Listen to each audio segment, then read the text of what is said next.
Okay, so let's restart on time. So this first session bears the title Depictions of the Other, and we will have two speakers and one chair. The chair this time is the Professor Amar Farooqui, so I would ask him to please join us on the stage. Professor Amar? Amar Farooqui, yes. Thank you so much. And I would also like to ask Professor Ishrat to join us also on the stage. And online, as you can see, we have Jorge Antonio from Portugal, where it is too early in the morning. It's only 7 o'clock. So he is an early bird. So thank you and enjoy. Thank you.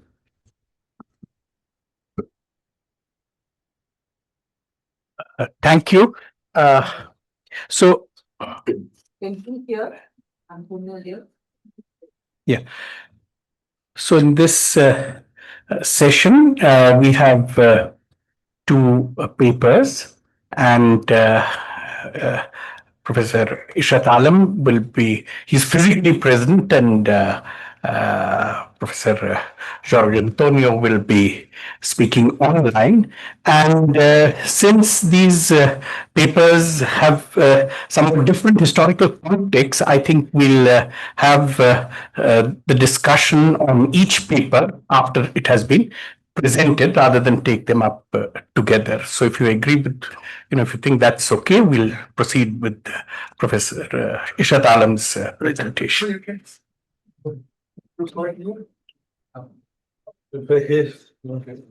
Throughout my life, I have taught me standing in the class. So, can you remove this? Yes. As the ambassador was saying that at your peril. Now I know. Yeah, thank you. Good afternoon, Raj. First of all, I must acknowledge my, gratitude to the organizers, especially Professor Farhat Hassan and you, sir. I'm really indebted to you because, otherwise, possibly I would not have reflected on this theme on which I am going to speak. It is very tentative, but let's see. So I shall be speaking on Indo-Persian sources on contemporary Europeans and Europe. There is general agreement. Amar sir, how much time will you give me? I think the organizers have said 20 minutes and 10 minutes for discussion. That's how the organizers have planned it. If I go beyond, that will depend on my skill. Okay.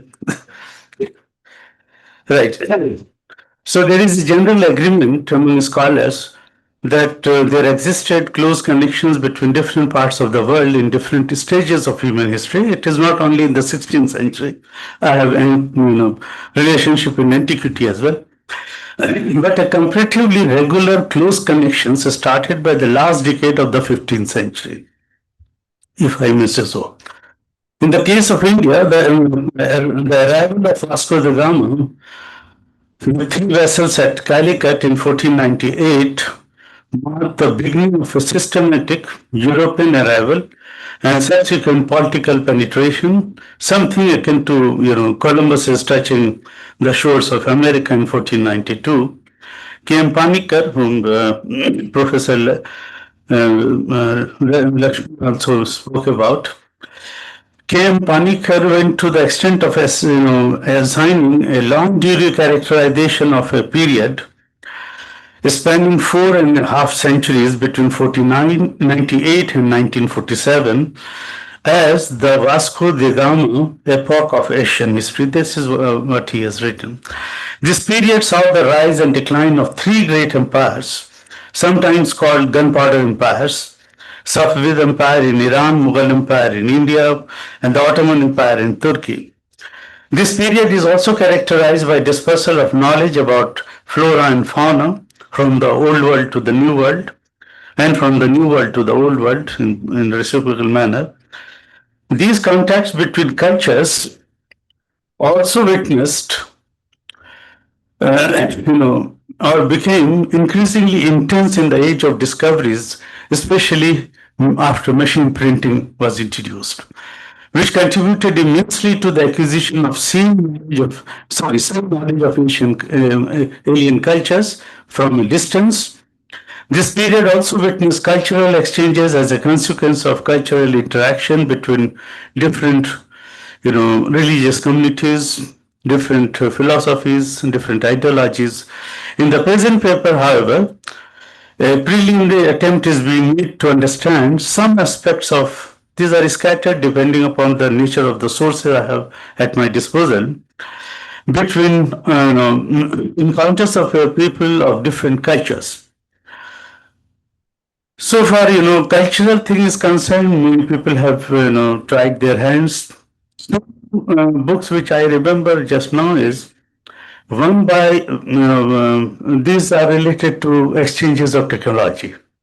Irfan Habib and A.J. Kaiser. A.J. Kaiser also speaks about cultural exchanges, how much they influence the Indian paintings, what are the European themes which are taken into Indian paintings, and how. Most of the historians dealing with Akbar's relations with the Portuguese have concentrated on religious deliberations between the Jesuit missionaries and religious pundits of multiple origin. Pius Malik Datil, my friend, has looked into this aspect very thoroughly. He has consulted many Portuguese sources. In this connection, it may be pointed out that Akbar had addressed a very significant letter which has largely been ignored by the scholars, which was addressed to the Portuguese in Goa. He sent his ambassadors, Sayyid Muzaffar. And this letter I found very fascinating. So it's a very detailed letter. I won't go into the entire letter, but some of them are. I will be reproducing some of the extracts from it, which are very significant in the sense that if you contrast that letter, which was written as early as 1582, with the present scenario, you will know why I am emphasizing on it. So he's saying Akbar made a plea for binding instincts of love and affection. Various individuals and species of created beings should this is in the preamble, should associate and commingle with each other amicably. Akbar emphasized the role of intelligence, philanthropy, he says, because the peace of the world, at that time he's talking about peace of the world, and the harmony of existence are based upon friendship and association, and in each heart, illuminated by the rays of the sun of love, the world of the soul or the faculties of the mind are by them purged of human darkness. And much more is the case in this case. Much more is this case when they subsist between monarchs. Peace among them implies the peace of the world, so no empirical fightings, and of denizens thereof. It will be known to your enlightened mind, he is addressing the Portuguese, and by the unanimous consent of the adherents of all religions and governments regarding the two states, namely religious and the secular. He is talking about secular at the time. We are still confused. At least we are fettered by the bonds of tradition and by imitating the ways followed by their fathers, ancestors. He is talking about questioning, rationality. Followed by their fathers, ancestors, relatives, and acquaintances, everyone continues without investigating the arguments and the reasons. He's contrasting taqlid with tanqid. to follow the religion in which he was born and educated, and thus excluding himself from the possibility of ascertaining the truth. I underline this. From ascertaining the truth, which is the noblest aim of human intellect. Therefore, we associate at convenient seasons with learned men of all religions and profit from their exquisite discourses. He says that he has come to know that the book of Pentateuch, Gospels, and Psalms, they have been translated in Europe into Arabic and Persian.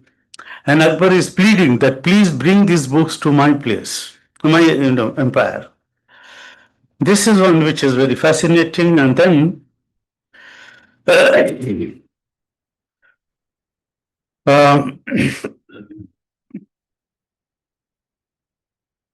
you. It has been,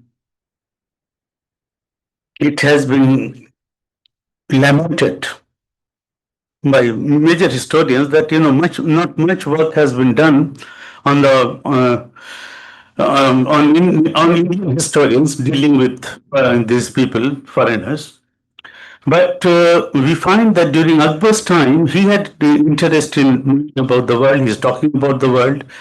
There was one Abdul Sattar whom he had assigned a job.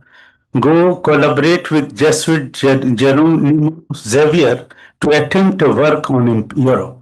Write history of Europe by contacting him with his help in 1693. This is also known as Samrat al-Falsifa. So Abdul Sattar's work with the rulers of Roman Empire deals with Roman Empire, Salatin Rum. It was based on the New Testament, Injil, and the Kitab Sant Asnim. Abdul Sattar's work refers to rulers, wise men, including philosophers, and their famous quotes. It is claimed that Abdul Sattar became conversant with the Portuguese. He learned Portuguese and Latin within 6 months of his assignment. He argued that the huge geographical distance and the language were notable two factors responsible for creating this lag in transmission of reciprocal knowledge. Therefore, one should go for learning languages. Only then one can write about oneself or others. There is another book which was done during his time. This is a brief description of the Kingdom of Portugal,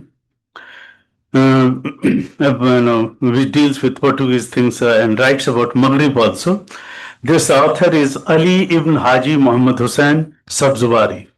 This work was completed in 1602-1603.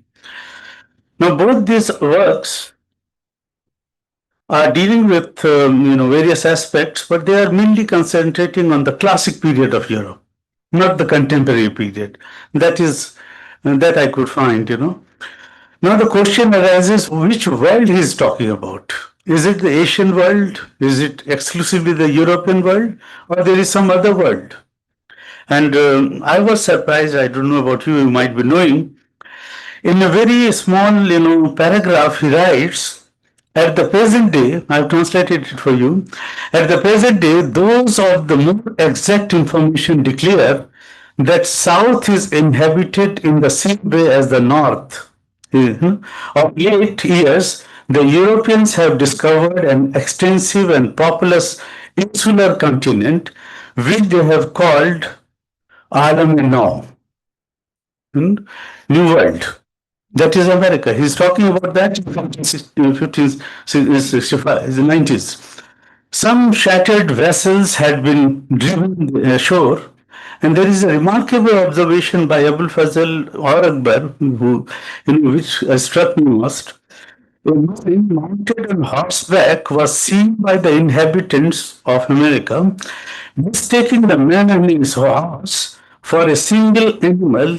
They were overcome by fear, and the country fell on easy capture. They were not familiar with horses. They didn't have horse. Now the Europeans, when they went with this swift thing, he's saying that no, this is the reason why they got success. He is not emphasizing the role of gunpowder. That is very important, very significant.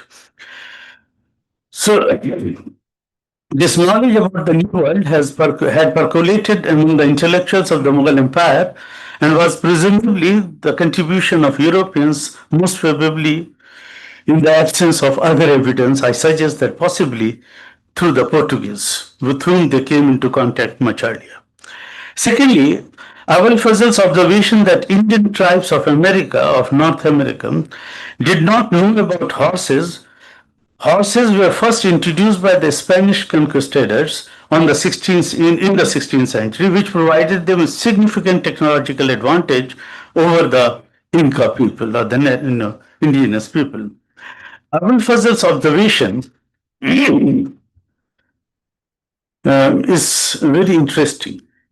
Then I looked into the pages of Ain Akbari. I found that, the Mughal culture was so fascinated with the things produced in Europe. It speaks about brocaded velvet per yard costing 15 to 70 Mahmudi. Mushajjar is an important cloth per yard at the rate of 1 to 4 Mahmudi. Generally means cloths figured with the forms of, leaves and trees. Were two major gold stuffs imported from Europe, and that finds an mention in this inventory of the wardrobe. And silks, velvet from Europe was coming. Silk mushajjar was also coming from Europe. Munakkas is different, mushajjar is different. So munakkas will have human figures. Mushajjar will have flora and fauna. One cloth called Salim from Europe, and then similarly cotton. Cotton is, I translate it as linen. Cotton. Cotton we had plenty from Europe. So I also admire when my friends go to Europe and purchase cotton clothes there. Embroidery steps, scarlet broadcloth from Turkey, Europe, and specifically Portugal. Per yard, it costs 2.5 rupees to 4 Mahmudis. These kind of informations are available. So there is a chapter which again fascinated me that gives us an idea of how Akbar was, or in the period, people of those times were seeing the world. There is a description of earth, Lakhte Hale Zameen, where Abul Fazl shows his familiarity with many places of Europe. There is a whole list. I won't give the entire list where the names are there. I could check that more than 870 places have been enumerated. And among them, you will find at least 1/4 places are from Europe. And there is a brief description why this place is important. What was its role in history? Some of the towns, he has written about, say that origin lies in this fact. He is talking about, there is references to Portugal, Atlantic Ocean, places of Spain, Britain, Scotland, Anatolia, Greek places like Crete. There is an island. So these are very interesting information which I wanted to share with you. Now I come to Akbar. Abul Fazl will always expect good things about Akbar from Abul Fazl. So let us look at his critique, Abul Qadir Badai. In a very interesting passage, he informs that Ibrahim Khan had gathered nearly 80,000 men by offering expensive gifts and other inducements before Akbar's coming to power. Badaini writes, on the day when Haji Khan Sultani, governor of Alwar, came from Alwar and gave in his allegiance to him, he showed him great favor and bestowed upon him a lofty, spacious tent. And this tent again I will talk about, covered on the outside with sakarlat. Sakarlat is silken stuff brocaded with gold and mentions very clearly of Portugal. This comes from Portugal. And on the inside, with Frankish velvet, it had freshly pitched for him. And this, then he goes on saying that this created a lot of jealousy among his contemporaries, why the Ibrahim Shah is honoring him so much. he is also giving the information about Sultan Bahadur of Gujarat, how he got drawn by the treachery of the Ferengis. Ferengis means Portuguese. Bahrain reports about the repair and construction of Surat Fort by Khudavand Khan, the Wazir. Bahraini reports, and this is important from historical point of view, and especially from history of technology point of view. They say that the reason for and the response of the Portuguese to the Indians adopting their technology, that will be reflected in this passage. It says that building this fort was that the Portuguese used to exercise all kinds of animosity and hostility, and then against the people of Islam, and used to occupy themselves in devastating the country and tormenting the pious. At the time of commencement of the building, they ceased not to throw the builders into confusion, constructed workers into confusion, firing continuously at them from their ships, but they could not prevent them. The architects, skilled in geometry and expert in subtleties, carried the foundations of the structure of the fort down to the water, and also dug a moat of the same depth, and at two sides of the fort, which adjoined the land, they built a wall of stone, adamant and of burnt brick. The length of the wall was 25 yards, and breadth was four walls of the fort was 15 yards. And their height as well as the depth of the moat was 20 yards. The centers of each two stones were joined with iron clamps. So the historians like Irfan Sahab and Kaisar Sahab, when they say that Mughal ships had nails, I had problem. I had Dutch information in my support where they say that these people are unable to make nails because of they were unable to make heads of the nails, and that is supported by this reference. He says iron clamps. Clamps. The word is bakalab ahanim, and the interstices joints were made of iron with molten lead, serb. They were, if there is a gap in between, they were filled with lead, which was more important. So the battlements and embrasures were so lofty and beautiful that the eye of the spectator was astonished at them. On the bastions which overlooked the sea, now this is the passage where Portuguese has objection. They made a gallery. It is not gallery actually. The term is belan. On the bastions, they made an upper apartment that was and which in the opinion of the Europeans, means the Portuguese, is a speciality of the Portugal and an invention of their own. They are claiming it. The Europeans were very much opposed to building of that chokandi, that upper apartment, and endeavored to prevent it by force of arms. But ultimately, Khudavand Khan succeeded and got it built. Now, this is, a piece of information on technology which I wanted to share with you, which has gone unnoticed totally. Now, when there is knowledge of something, you can, play with it also. So I will show you there is one theologian how he's playing with this to foster his interest. There is a reference that there was a gentleman from Jahan who had heard that Milk had given a fatwa that the ordinance of pilgrimage was no longer binding, but even hurtful. When people had asked him the reason of his extraordinary fatwa, he had said that the two roads of Makkah through Persia and over Gujarat are impracticable because people in going by land had to suffer injuries at the hands of the Qazilbash, and in going by the sea they had to put up with the indignities of the Portuguese, whose passports had pictures of Mary and Jesus, peace be upon him, stamped on them. Respectful be उसके लिए. He's respecting also.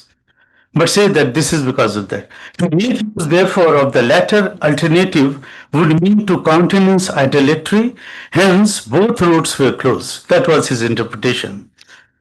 The another story was that Makhdoom's device for avoiding payment of legal alms due upon his wealth, he wanted to avoid it. That's why this injunction. And towards the end of each year, he used to make over all his property to his wife. So he used to say that don't go for Hajj. This will, he will be losing something. Now, one more piece of information about technology is there. He's saying that, Nowruz is being celebrated in 1992 age. And people are very happy, gala about it. And there is one sentence I want to quote. And Bilan, which could be Pilan, which are tents looking like domes. Tents, the term for the tents is chadar, and are an invention of the Europeans were set up at that time. Now, Bilan or Pilan, these two words I could not find in the dictionaries. Bahar Ajam I couldn't find, in Stingas also it is not there. So it is a guess that Pilan could be a term for pavilion, where you stretch the tent, so that could be there. Similarly, there are many informations. I have only 5 minutes. Two more things I will just hurriedly speak about. One is, this is about North India. Let us go towards South India. So we all know about Tuhfatul Mujahideen. When Farishta is writing his history, Tarikh Farishta, he is saying that for Malabar, he writes Milibar for Malabar. He says that I don't have any source, so I depend on what is there in this Tuhfatul Mujahideen. But when he is sticking to the facts, I have verified the facts, they are all correct. I have cross-checked with European sources, Portuguese, Dutch and others. They are absolutely true, they are verifiable. But the last point which attracted me most was when he says that he's saying that he's writing in Deccan, he's with Ibrahim Lodi. Ibrahim. So he's saying to his patron that you look here, there is a fort at Surat. It is under the Mughals. Portuguese are eyeing on it. They are frequently, visiting that place. And since the Portuguese are of different religion, he's saying different religion, their, persuasions is different, and they are different from the English.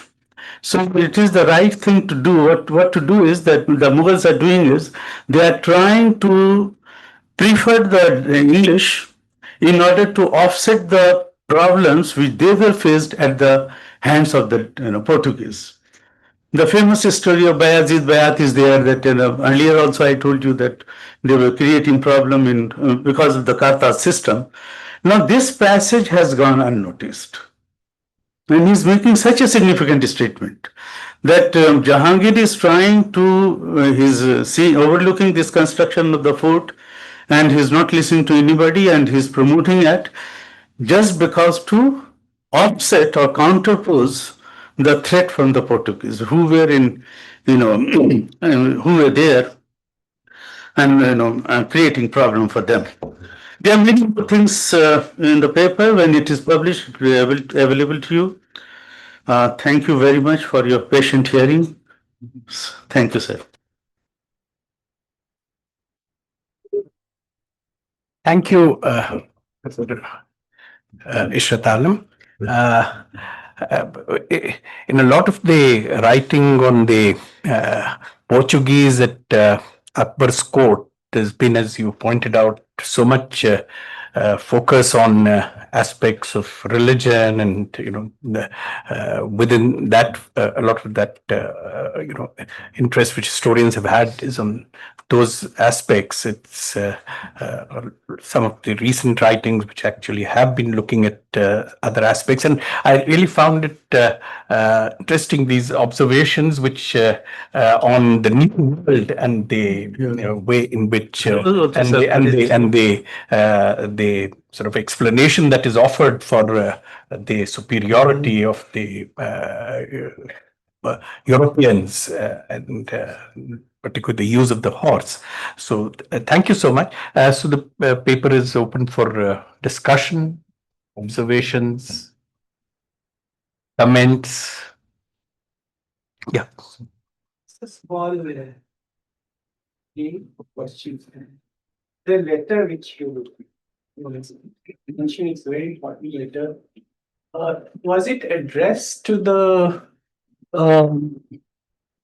King of Spain, Philip? Because the opening line of the letter talk about as if the Mughal emperor is addressing to a king, Yeah.